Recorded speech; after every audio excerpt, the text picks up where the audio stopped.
After this, I saw another angel coming down from heaven.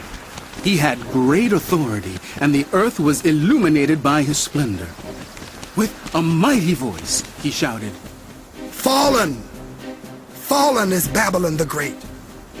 She has become a dwelling for demons, and a haunt for every evil spirit, a haunt for every unclean bird, a haunt for every unclean and detestable animal. For all the nations have drunk the maddening wine of her adulteries. The kings of the earth committed adultery with her, and the merchants of the earth grew rich from her excessive luxuries. Then I heard another voice from heaven say, Come out of her, my people, so that ye will not share in her sins, so that ye will not receive any of her plagues, for her sins are piled up to heaven, and God has remembered her crimes. Give back to her as she has given. Pay her back double for what she has done. Pour her a double portion from her own cup.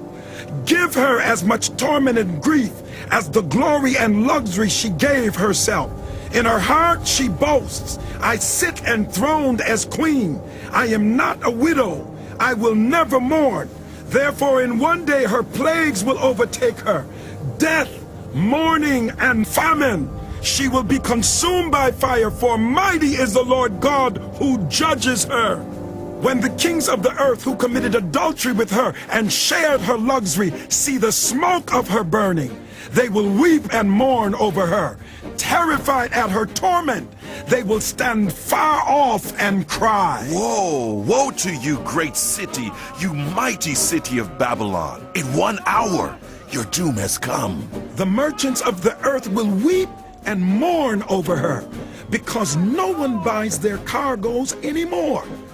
Cargoes of gold, silver, precious stones and pearls, fine linen, purple, silk and scarlet cloth, every sort of citron wood, and articles of every kind made of ivory, costly wood, bronze, iron, and marble, cargoes of cinnamon and spice, of incense, myrrh, and frankincense, of wine and olive oil, of fine flour and wheat, cattle and sheep, horses and carriages, and human beings sold as slaves.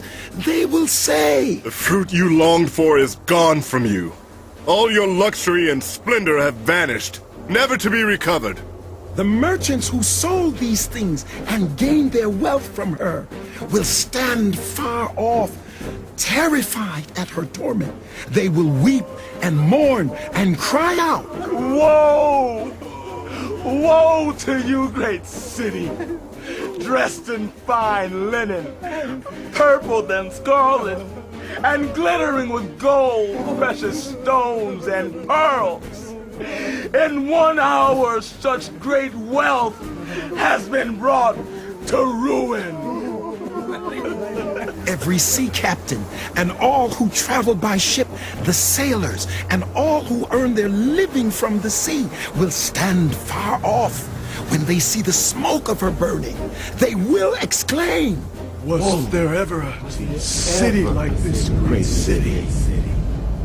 They will throw dust on their heads and with weeping and mourning cry out, Woe! What's happened? Woe to you, great city, where all who had ships on the sea became rich through her wealth. In 1 hour, she has been brought to ruin. Rejoice over her, you heavens. Rejoice, you people of God. Rejoice, apostles and prophets, for God has judged her with the judgment she imposed on you. Then a mighty angel picked up a boulder the size of a large millstone and threw it into the sea. With such violence, the great city of Babylon will be thrown down, never to be found again. The music of harpists and musicians, pipers and trumpeters will never be heard in you again. No worker of any trade will ever be found in you again. The sound of a millstone will never be heard in you again. The light of a lamp will never shine in you again. The voice of bridegroom and bride will never be heard in you again. Your merchants were the world's important people. By your magic spell, all the nations were led astray. In her was found the blood of prophets and of God's people, of all who have been slaughtered on the earth.